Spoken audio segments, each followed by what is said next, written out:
ہندوستان کو برباد کر کے چلے گئے. اسی طریقے سے آپ دیکھیں علم ہر کسی کے پاس ملتا ہے، لیکن جب ولایت کی باری آتی ہے، جب ولایت بانٹنے کی باری آئی تو اللہ کے رسول علیہ السلام فرماتے ہیں انا دار الحکمہ و علی البابھا، میں علم کا گھر ہوں، علی اس کا دروازہ ہے. پتہ کیا چلتا ہے کہ ولایت کے گھر میں ہر کسی کو نہیں بلایا جاتا، کیونکہ گھر کے چاروں طرف دیوار ہوتی ہے، اوپر چھت ہوتی ہے اور اندر آنے کا ایک راستہ ہوتا ہے جو دروازہ ہوتا ہے. اللہ کے رسول علیہ السلام نے بتا دیا علم تو پا لو گے، علم کی منزل تو حاصل کر لو گے، فیضان علم حاصل نہیں کر سکتے. اور فیضان علم اگر چوٹکی بھر مل بھی جاتا ہے تو ولایت حاصل کرنے کے لیے علی کی چوکھٹ پہ آنا پڑے گا، اور علی اسی کو ولایت عطا فرمائیں گے جو ابوبکر صدیق کا جانشین ہو، جو ابوبکر صدیق کا وفادار ہوگا، جو ابوبکر صدیق کا ماننے والا ہوگا، جو عمر و عثمان کا ماننے والا ہوگا، علی اسی کو ولایت عطا فرمائیں گے.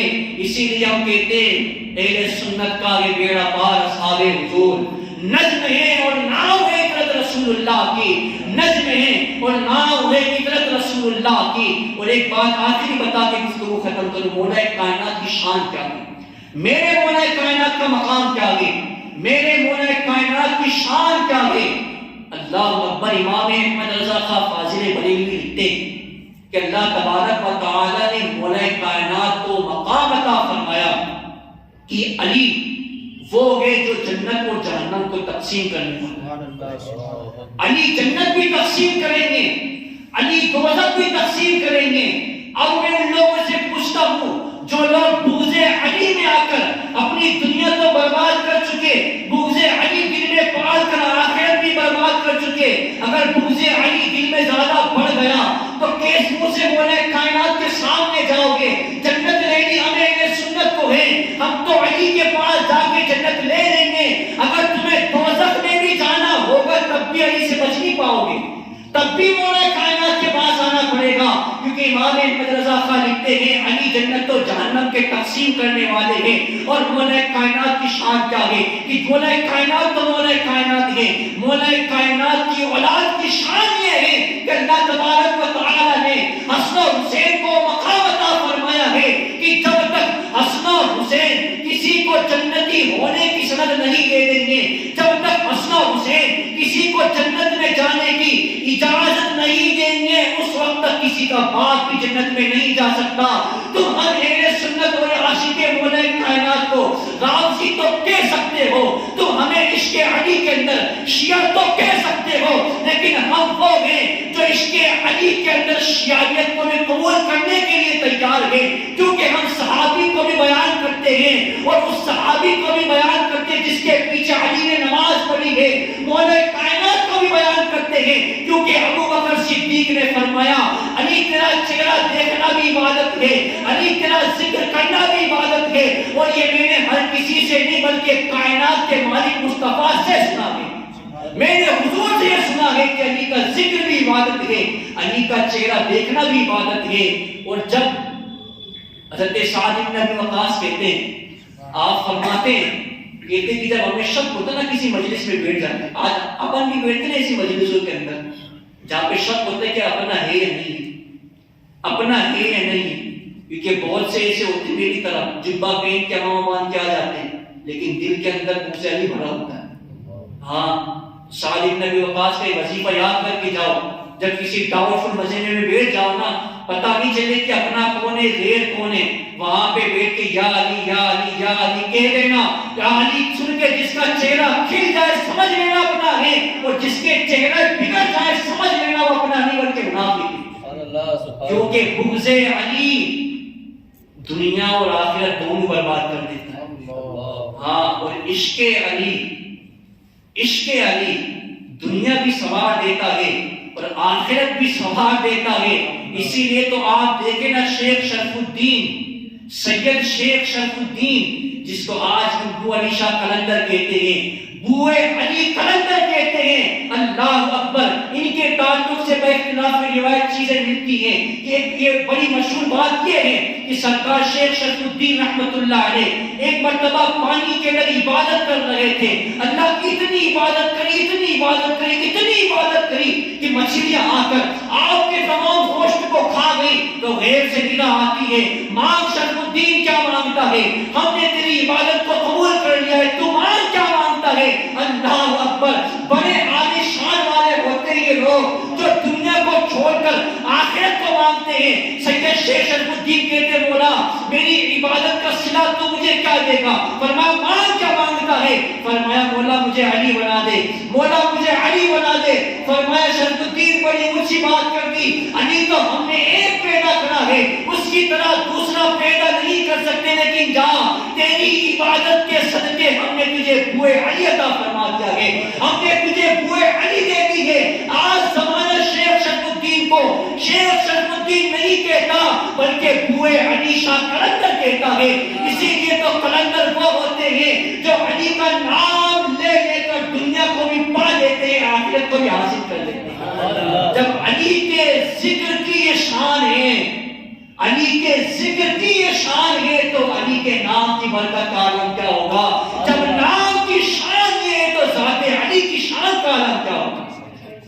ہاں، اسی لیے مولا کائنات کے نام کو ہلکے میں مت لینا۔ بلکہ میں نے ایک صوفی صدر سنا تھا، وہ کہتے ہیں کہ جب کوئی بھاری وزن اٹھے نہیں نا، جب بھاری وزن اٹھانے کی طاقت ہاتھ میں نہیں ہے تو یا علی کہہ دینا، وہ بھاری وزن اپنے آپ اٹھ جائے گا۔ اور آگے فرماتے ہیں کہ جب اونچی جگہ سے پھر گرو نا، گرو تو اگر گرتے وقت تم نے کہا نا یا علی مدد، تو کہتے ہیں میں گارنٹی دیتا ہوں تمہاری ہڈی پہ ذرا سی خروش بھی نہیں آئی۔ تو علی کے نام کی یہ برکت کہ بھاری وزن علی کے نام سے اٹھ جاتا ہے۔ اسی لیے تو اللہ اکبر، اللہ اکبر، آپ دیکھیں نا قلندر نے کہا تھا اللہ اکبر کے سکے سوئے شیر یزدان، کے سکے سوئے شیر یزدانم کی میں اور کوئی نہیں بلکہ علی کے گھر کا کتا ہوں، اور جو یہ مقام مجھے آج ملا ہے، جلال الدین رومی کا تو صدقہ ہے ہی ہے، لیکن جو مجھے ملا، اللہ اکبر، شیخ تبریز کہتے کہ جو مجھے مقام آج ملا ہے میری قلندری کا کچھ نہیں ہے، بلکہ یہ جو کچھ بھی ہے بس علی کے گھر کا کتا ہونے کی وجہ سے مجھے ملا۔ ہاں، تو اسی لیے ہم بھی بڑی شان سے کہتے ہیں کہ من سگے کوئے شیر یزدانم، اور علی کا نام مقدر سوار دیتا ہے، علی کا نام تو چہرے بگاڑ دیتا ہے، علی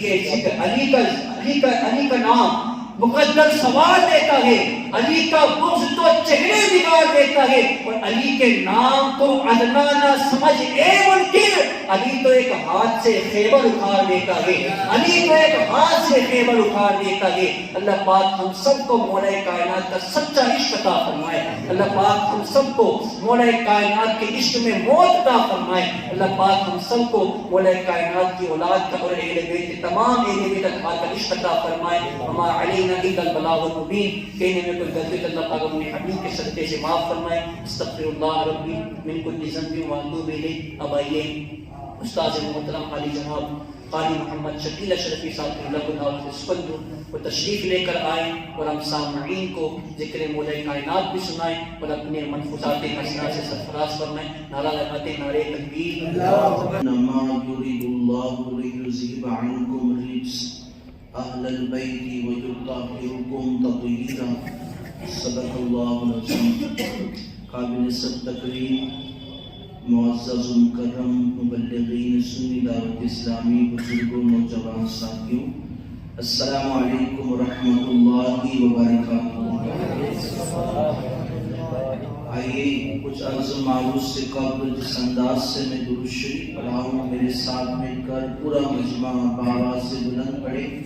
الصلاۃ والسلام علیک یا رسول اللہ، الصلاۃ والسلام علیک یا نبی اللہ، وعلی آلک واصحابک یا نور اللہ، صلی اللہ تعالی علیہ وسلم۔ کیا بات رضا اس چمنستان کرم کی، زہران کلی جس میں حسین اور حسن پھول۔ کہتے ہیں کبھی زنجیر ملتی ہے، کبھی در کام جاتا ہے، کبھی زنجیر ہلتی ہے کبھی در کانپ جاتا ہے، علی کا نام سن کر اب بھی خیبر کانپ جاتا ہے۔ اور مولا کائنات علی المرتضیٰ مشکل کشا رضی اللہ مولا تبارک و تعالیٰ کے مناقب فضائی آپ نے احسن انداز میں سماع کیے۔ میں بھی تھوڑی دیر کے لیے حاضر خدمت ہوں، اللہ ہماری حاضری قبول فرمائے اور ہم سب کو اس حاضری کے صدق مدینہ طیبہ کی حاضری کا شرف عطا فرمائے۔ آج 13 رجب المرجب 1444 ہجری ہم اور آپ مرکزی اجتماع میں حاضر ہیں اور یہ پورا اجتماع مولا کائنات کی طرف منسوب ہے۔ اللہ نے ہر صحابی کو ایک خاص وصف عطا فرمایا جس میں وہ آپ اپنے ممتاز ہیں۔ مولا کائنات علی المرتضیٰ رضی اللہ تعالیٰ عنہ کو اللہ نے بے شمار کمالات عطا فرمائے۔ آپ دیکھیں کوئی کئی اور پیدا ہوتا ہے، کسی کی ولادت ننیال میں ہوتی ہے، کسی کی ولادت ہاسپٹل میں ہوتی ہے، کوئی کہاں پیدا ہوتا ہے، کوئی کہاں پیدا ہوتا ہے، لیکن علی وہ ہے کہ جس کی ولادت کے لیے اللہ نے اپنے خانہ کعبہ کا انتخاب فرمایا اور آپ کی ولادت باسعادت مکہ معظمہ میں بیت اللہ شریف خانہ کعبہ کے اندر ہوئی۔ یہ بہت بڑا وصف اور شرف کی بات ہے، اور کیوں نہ ہو، جس طرح مولا علی حضور سے محبت کرتے ہیں، آپ کی والدہ ماجدہ فاطمہ بنت اسد بھی حضور صلی اللہ علیہ وسلم سے بڑی محبت فرماتے ہیں، اور حضرت ابو طالب بھی آقا علیہ السلام سے بے پناہ محبت کرتے ہیں، جو حضور کے چچا ہیں، مولا علی کے والد ہیں۔ دونوں کی محبت قربان جائے۔ حضرت ابو طالب اس وقت تک دسترخوان پر کھانا نہیں کھاتے جب تک کہ دسترخوان پر حضور تشریف نہ لے آئے۔ جب حضور تشریف لاتے اس کے بعد میرے آقا علیہ السلام دسترخوان پر موجود ہوتے، ابو طالب کھانا شروع کرتے۔ محبت کا ایک پہلو ہے۔ آپ کے صاحبزادے عرض کرتے ہیں، میرے والد، میرے بابا، آخر بات کیا ہے؟ کھانا تیار ہوتا ہے، دسترخوان بھی لگ جاتا ہے، لیکن آپ کھانا شروع نہیں کرتے جب تک کہ محمد نہ آ جائیں، آپ کے بھتیجے نہ آ جائیں صلی اللہ علیہ وسلم۔ تو آپ فرماتے ہیں کہ جس دسترخوان پر میرا بھتیجا محمد ہوتا ہے، اللہ اس دسترخوان اور اس کھانے میں برکت عطا فرماتا ہے۔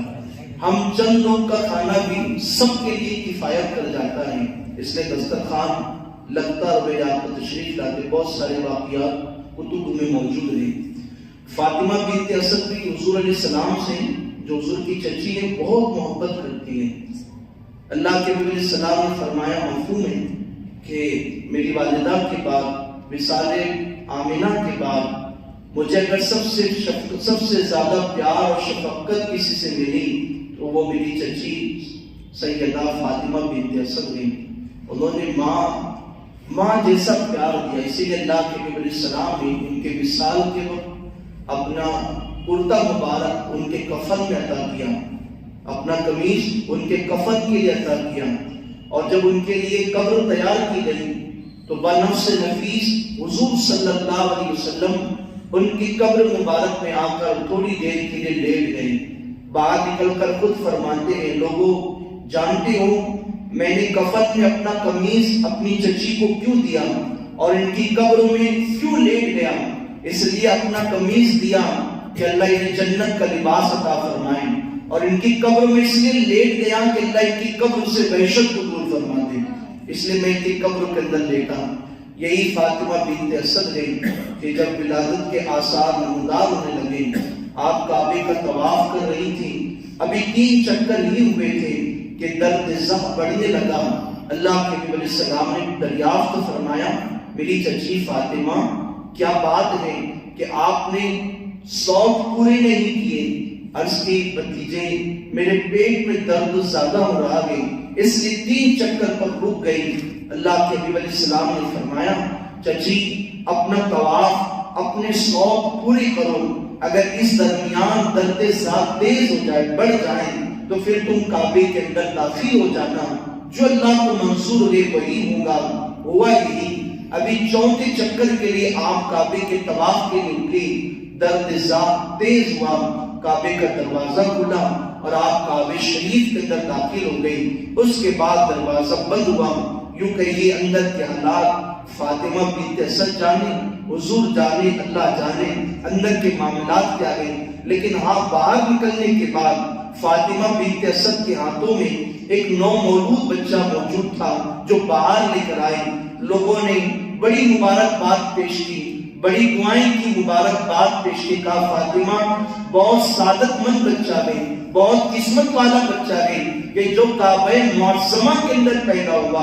اللہ اکبر، میرے پیارے آقا علیہ السلام کے پیارے دیوانوں، دور دور تک خبر پہنچی کہ حرم پاک میں کعبہ معظمہ کے اندر ایک نومولود پیدا ہوا ابو طالب کے گھر، اور لوگ مبارکباد دینے کے لیے پلٹے، ابو طالب بھی تشریف لائے، تھوڑی دیر میں میرے آقا بھی تشریف لے آئے۔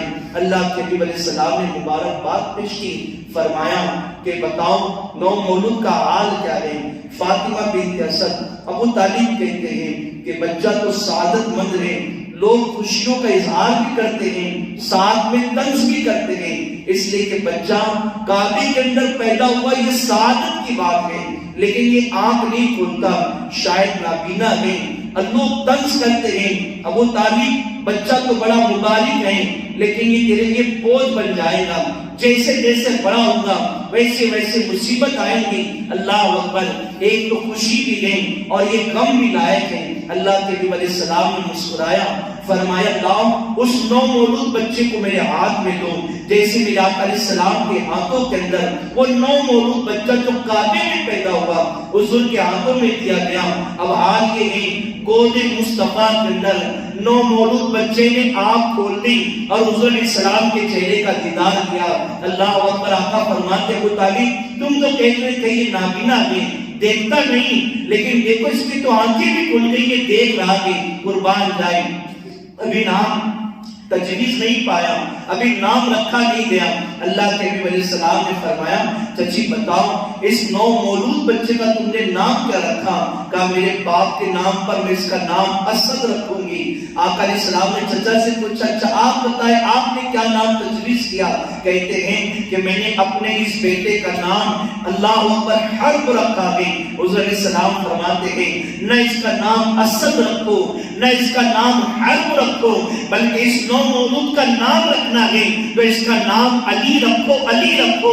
اللہ اکبر، فاطمہ بنت اسد کہتی ہے مجھے اللہ عز و جل کی عزت کی قسم جب یہ نومولود کعبے کے اندر پیدا ہوا تو کعبے کی در و دیوار سے آوازیں آتی تھی، حتیٰ کہ حاکم خیلی سے بھی آواز آئی فاطمہ یہ سعادت مند بچہ ہے، اس کا نام اگر زمین پہ رکھنا ہے تو علی رکھو، اس لیے کہ آسمان میں بھی اس کا نام علی رکھا گیا ہے۔ اللہ اکبر، آسمانوں میں بھی یہی نام متعارف کرایا گیا۔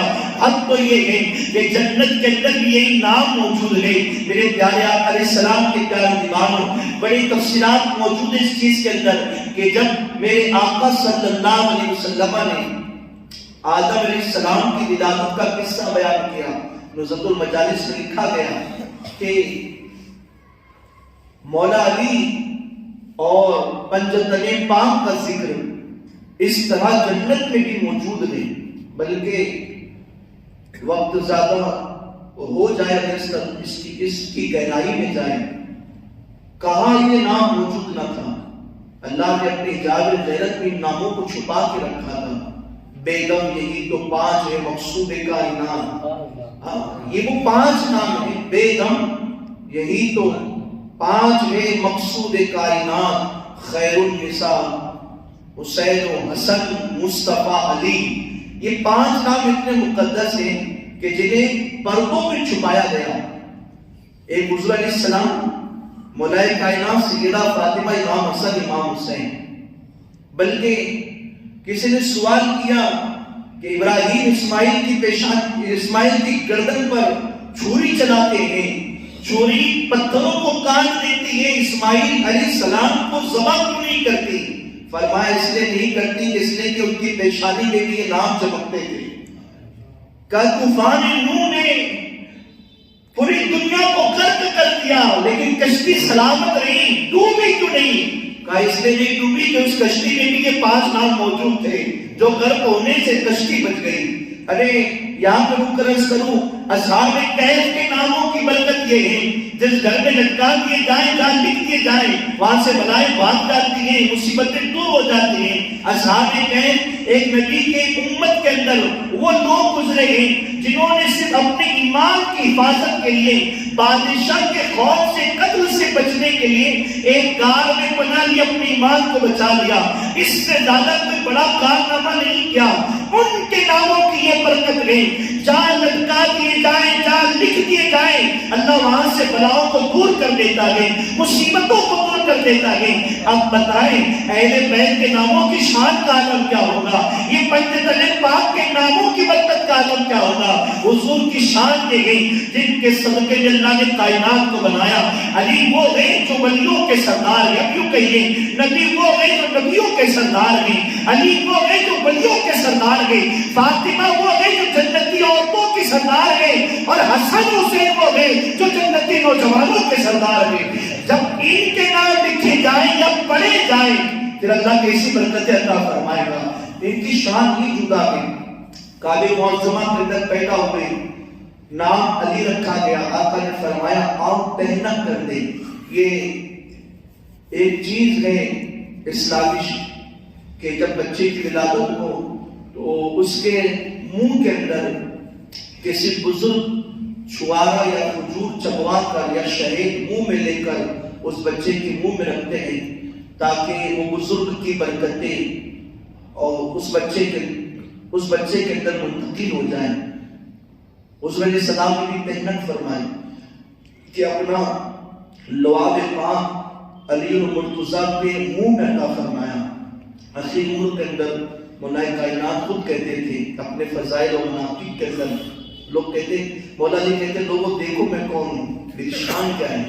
میں وہ علی ہوں کہ جس نے سب سے پہلے دنیا میں اگر کوئی چیز دیکھی ہے تو وہ کوئی اور نہیں رخ مصطفیٰ ہے. میں نے سب سے پہلے دنیا میں اگر کوئی چیز، آپ دیکھیں جب لوگوں بچوں کی آنکھ کھلتی ہے ماں کا چہرہ دیکھتا ہے، باپ کا چہرہ دیکھتا ہے، کسی اور کو دیکھتا ہے، دائی کو دیکھتا ہے، نرس کو دیکھتا ہے، ڈاکٹر کو دیکھتا ہے. لیکن قربان مولا علی کی شان پر کہ دنیا میں تشریف لائے اور آقا علیہ السلام کے ہاتھوں کے کھنڈک جسم پر محسوس کی، آنکھ حضور کی گود میں کھولی تو سب سے پہلے دنیا میں جو چیز دیکھی وہ کچھ اور نہیں، وہ میرے آقا علیہ السلام کا چہرے بددعا ہے. کہتے میں نے سب سے پہلے اگر دنیا میں کچھ دیکھا وہ مصطفیٰ کا چہرے بددعا ہے. اور میرے شکم کے اندر، میرے حلق کے اندر دنیا کی کوئی سب سے پہلے شے گئی ہے وہ کوئی اور نہیں، وہ لعاب مصطفیٰ صلی اللہ علیہ وسلم ہے. حضور کا لعاب ہے جو علی مرتضیٰ کے شکم میں سب سے پہلے داخل ہوا. اور کفالت میں بھی کئی سالی کی عمر میں، کئی سالی کے دور میں، بچپن کا عالم میں، چھوٹی سی عمر میں، اور اسی عمر کے اندر جب میرے آقا علیہ السلام نے مشورہ کیا تو حضرت عباس نے چند ابو طالب کے بچوں کو لیا اور حضور علیہ السلام نے مولا علی کو لیا. اپنی کفالت کے اندر تربیت کی بہت تفصیلی واقعات کتاب کے اندر موجود ہیں، آپ اس کی طرف رجوع کر سکتے، پڑھ سکتے ہیں، علماء کی تقاریر سن سکتے ہیں. المختصر یہ کہ بچپن ہی سے مولا علی حضور علیہ السلام کی تربیت میں آ گئے اور میرے آقا علیہ السلام ان کی بہترین تربیت فرمائی. فرمایا علی وہ ہے جو سب سے پہلے اسلام لانے والے ہیں. اب اس سے ہمارے علماء نے کیوں اس طرح سے تقسیم کیا، باندھ کیا کہ عورتوں میں سب سے پہلے اسلام لانے والی خدیجہ الکبریٰ رضی اللہ تعالیٰ عنہا نے، مردوں میں سب سے پہلے اسلام لانے والے سیدنا ابوبکر صدیق رضی اللہ تعالیٰ عنہ، اور بچوں میں سب سے پہلے اسلام لانے والے حضرت مولا کائنات علی المرتضیٰ نے. آپ کی عمر 8 سال یا 9 سال، اس سے زیادہ نہیں، 8 یا 9 سال کی آپ کی عمر تھی. اور پیر کا یا منگل کا دن تھا، آقا علیہ السلام اور سیدہ خدیجہ اپنے اجرے میں نماز پڑھ رہے تھے، حضرت مولا کائنات وہاں سے گزرے، عبادت کرتے ہوئے پایا، رک گئے، پورے عبادت کے انداز کو دیکھا، میرے آقا نماز سے فارغ ہوئے، عرض کی آپ یہ کیا کر رہے تھے؟ اللہ کے رسول علیہ السلام نے فرمایا یہ ہم اللہ کی عبادت کر رہے تھے، اس طرح سے اللہ کی بندگی کی جاتی ہے، عبادت کی جاتی ہے، علی میں بھی تمہیں اس رب کی طرف بلاتا ہوں، تمہیں دین کی دعوت دیتا ہوں، میں اللہ کا آخری نبی ہوں، کلمہ پڑھو مسلمان ہو جاؤ۔ مولا علی نے رات میں یہ سنا، کہا کہ سنو میں پہلے اپنے بابا سے مشورہ کروں گا کہ مجھے کلمہ پڑھنا چاہیے یا نہیں چاہیے، میرے آقا نے یہ کہہ کر منع کر دیا، ابھی تو اسلام کا ظہور ہوا ہے، علی کسی سے مشورے کی ضرورت نہیں، اگر تم چاہتے ہو تو قبول کرے، ورنہ کسی سے اس کا تذکرہ نہ کرے۔ مولا علی رضی اللہ تعالیٰ نے رات گزاری، اور جب سورج طلوع ہوا سب سے پہلے مولا علی تشریف لائے اور آپ نے کلمہ پڑھ کر مسلمان ہوئے، آپ کلمہ پڑھ کر مسلمان ہوئے، یعنی اس دعوت کے اندر ایک رات آئی ہے، جب حضور نے دعوت دی، رات گزری تو دن نکلا، مولا علی رضی اللہ تعالیٰ نے کلمہ پڑھ کر مسلمان ہو گئے۔ میرے پیارے آقا صلی اللہ علیہ وسلم کے پیارے دیوان، مولا علی کی شان عالم یہ ہے آپ کا، اللہ اکبر، جب بھی حضور علیہ السلام نے کسی چیز کے لیے آواز دی ہے، آپ نے لبیک کہا اور اس کام کو پورا کر دکھایا۔ جب بھی حضور نے دعوت دی، مولا علی دوڑے کر تشریف لائے۔ اخیر بات عرض کرتا ہوں، آقا علیہ السلام کو اب علن اعلان دعوت پیش کر دی گئی، تو حضور علیہ السلام نے اپنے اہل خانہ سے دعوت کا کام شروع کیا، دین کی تبلیغ کا کام شروع کیا، اپنے قبیلے والوں کو جمع کیا، بہت بڑی دعوت کا اہتمام کیا، اچھی دعوت کا، بنو ہاشم کو، بنو امیہ کو، سارے قبائل کے جو قرب والے تھے سب کو جمع کیا، ایک بڑا دسترخوان لگتا ہے، سب نے دعوتیں اٹھائی، دعوتیں کھائی، اس کے بعد کا دعوت کا مقصد سمجھ نہیں آیا، محمد بن عبداللہ آپ نے بلایا کیوں ہمیں، یہ دعوت کا مقصد کیا ہے؟ اب میرے آقا علیہ السلام نے فرمایا دعوت کا مقصد یہ ہے کہ مجھے اللہ تبارک و تعالیٰ نے اپنا آخری پیغمبر بنا کر اس دنیا کے اندر مبعوث کیا ہے، میں آخری رسول بنا کر بھیجا گیا ہوں، میں اللہ کے دین کی طرف بلاتا ہوں، کیا تم میں ہے کوئی کہ جو میری دعوت کو قبول کرے اور کلمہ پڑھ کر مسلمان ہو؟ اب جو دعوت میں آئے تھے قبائل کے بڑے بڑے سردار، اشرفائے قریش، جب انہوں نے یہ پیغام سنا تھوڑی دیر کے لیے تو سکتے میں آئے، اس کے بعد اٹھ کر دسترخوان سے بےہودہ کلمات کہیں، کہا تم میں کوئی ہے جو میری دعوت کو قبول کرے؟ اسی مجمع کے اندر ننھے سے مولا علی بھی موجود تھے، سب کے سامنے کھڑے ہو گئے، کہا اے اللہ کے رسول، میں تمہاری دعوت کو قبول کرتا ہوں اور میں تمہارے قدم کے ساتھ قدم ملا کر یہ کام کو سر انجام دوں گا، یعنی دعوت و تبلیغ کے کام میں ساتھ رہوں گا۔ میرے آقا علیہ السلام نے سارے مجمع میں علی کو قبول فرمایا۔ اللہ اکبر، یہ وہ علی ہیں جو بچپن میں کلمہ پڑھتے ہیں، دعوت دین کا جذبہ اس طرح آپ کے دل کے اندر ہے کہ حضور علیہ السلام کے قدم کے ساتھ قدم ملا کر، حضور علیہ السلام کے شانوں کے ساتھ شانہ ملا کر، کبھی جنگ کے میدان میں رہتے ہیں، کبھی سفر میں ہوتے ہیں، کبھی حضر میں ہوتے ہیں۔ اللہ اکبر، جاؤ، حضور نے آواز دی، وہاں پر مولا علی تشریف لائے اور آپ نے کام کو سر انجام دیا۔ آخری بات جو عرض کرنے چلا تھا، محبت کی راہ میں تو سب مل جاتے ہیں، خوشحالی کے زمانے میں دعوتوں کے لیے، خوشی کے دور میں ہر کوئی اپنا ساتھی بنتا ہے، لیکن جب کٹھن معاملات درپیش ہوتے گئے اور راہ بہت زیادہ کانٹے دار ہو تو اس راہ کے لیے اب وہاں پر لوگوں کا انتخاب ہوتا ہے، یوں کہیے ان کا امتحان لیا جاتا ہے۔ مکے کی تاریخ بھی یہی رہی ہے، وہاں بہت زیادہ امتحانات سے مسلمان گزرے ہیں۔ اسی مکہ کی سرزمین پر لیل و نہار میں ایک ایسی شب آئی کہ اللہ کے رسول علیہ السلام نے فرمایا ابو بکر ہمیں ہجرت کرنی ہے، چلنا ہے، اب حکم ربی ہے مکہ کو چھوڑ کر مدینے جانا ہے، ابو بکر ہمیں چلنا ہے، تیار ہو جاؤ۔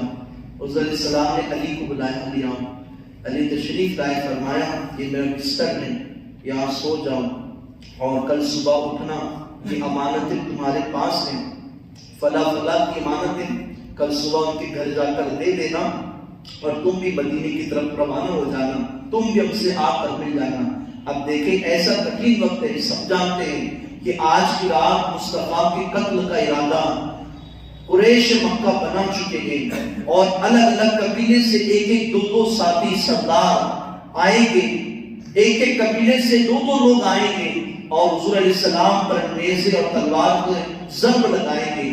علی بن مرتضیٰ بھی جانتے ہیں کہ آج کی رات قتل کی رات ہے، لیکن اللہ اکبر، حضور نے فرمایا علی یہ امانتیں لو، کل صبح کو اٹھنا اور سب کو امانتیں دے کر تم بھی مدینے آ جانا۔ قربان جائے، مولا علی کہتے ہیں ہر رات سوتا تھا، موت کے کھٹکے کے ساتھ سوتا تھا، ہر رات سوتا تھا، فکر ہوتی تھی موت آئے گی، کب موت سے ملاقات ہوگی، لیکن آج مکے کی رات حضور کے بستر پر سویا تو موت کے بے خبری کے ساتھ کہ اب موت نہیں آئے گی، بے خبر ہو کر سو گیا، اس یقین کے ساتھ کہ ضرور صبح اٹھوں گا۔